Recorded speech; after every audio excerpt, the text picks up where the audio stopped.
الله وبركاته.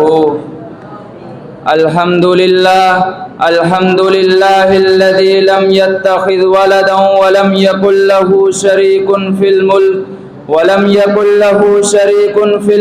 ولم يكن له ولي من الذل وكبره تكبيرا. أما بعد فأعوذ بالله من الشيطان الرجيم. بسم الله الرحمن الرحيم.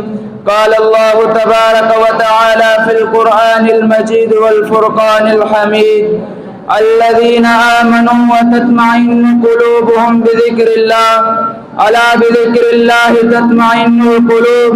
وقال النبي صلى الله عليه وسلم: انظروا إلى من هو أسفل منكم ولا تنظروا إلى من هو فوقكم ذلك أزدر ولا تزدروا نعمت اللہ علیکم.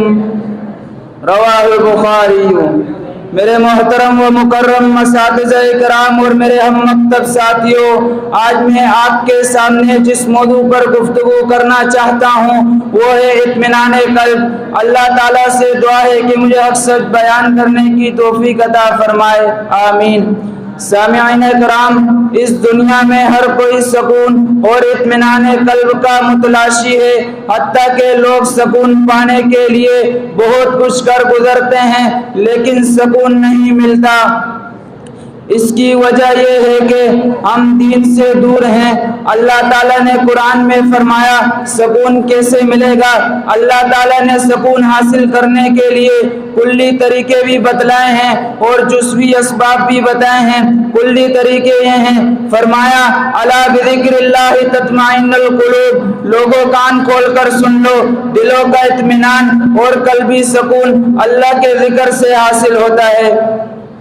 اسی طرح سورۃ الطٰہٰ میں فرمایا فَإِمَّا يَأْتِيَنَّكُم مِّنِّي هُدًى فَمَنِ اتَّبَعَ هُدَايَ فَلَا يَضِلُّ وَلَا يَشْقَىٰ وَمَنْ أَعْرَضَ عَن ذِكْرِي فَإِنَّ لَهُ مَعِيشَةً ضَنكًا. فرمایا جو میری نازل کردہ ہدایت کے مطابق زندگی گزاریں گے وہ نہ بھٹکیں گے اور نہ بدبختی کا شکار ہوں گے، وہ سکون والی زندگی گزاریں گے. اور جو میرے ذکر سے اعراض کریں گے وہ کبھی بھی سکون نہیں پائیں گے. نہ دنیا میں سکون ملے گا انہیں، نہ حشر میں سکون ملے گا انہیں. اسی طرح ایک اور آیت میں سورۃ النحل میں فرمایا من عمل صالحا من ذکر او انثی فلنحینہ حیاۃ طیبہ. جو مرد اور عورت نیک عمل کریں گے اور کتاب و سنت کے مطابق اپنی زندگی گزاریں گے وہ کبھی بھی سکون سے دور نہیں ہوں گے، وہ سکون پا لیں گے. اسی طرح صحیح بخاری کی حدیث ہے، فرمایا انظروا الی من هو اسفل منکم ولا تنظروا الی من هو فوقکم ذلک ازجر ولا تزدروا نعمت اللہ علیکم. فرمایا اپنے سے نیچے والے لوگوں کو دیکھو اور اپنے سے اوپر والے لوگوں کو نہ دیکھو.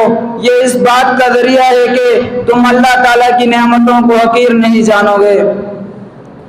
اسی طرح ایک اور حدیث ہے، حضرت ابن عباس رضی اللہ تعالی عنہ بیان کرتے ہیں رسول اللہ صلی اللہ علیہ وسلم نے فرمایا بالفرض اگر آدم کے بیٹے کے پاس سونے کی 2 وادیاں ہوں تو وہ تیسری وادی کا طلبگار ہوگا، اور ابن آدم کے پیٹ کو تو قبر کی مٹی ہی بھر سکتی ہے.